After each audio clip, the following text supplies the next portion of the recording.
This is the practice test for fractions.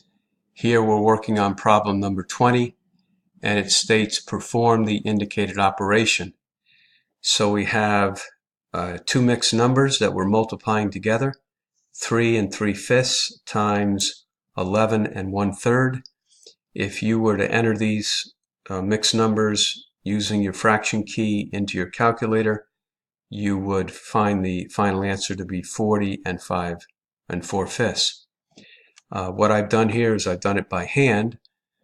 Whenever we are multiplying or dividing mixed numbers, we need to first change them into improper fractions.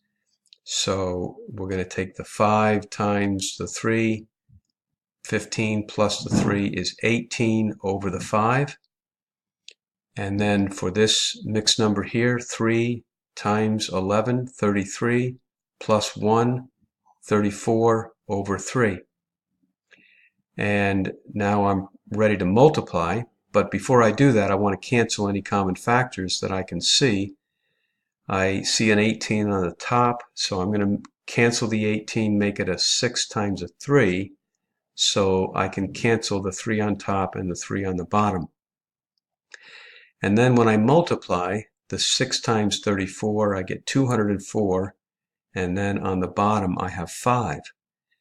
Now this here is an improper fraction, so I need to simplify it to a mixed number, and a fraction is always the top number divided by the bottom.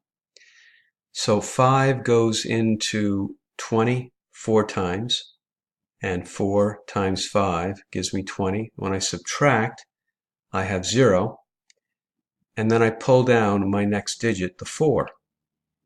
Now 5 does not fit into 4. So 5 goes into 4 0 times. I have to put the 0 up here on the quotient line. And then 0 times the 5 gives me 0. I subtract 0, and I have a remainder of 4. And I take the remainder and put it over the divisor, the 5, and it becomes 4/5.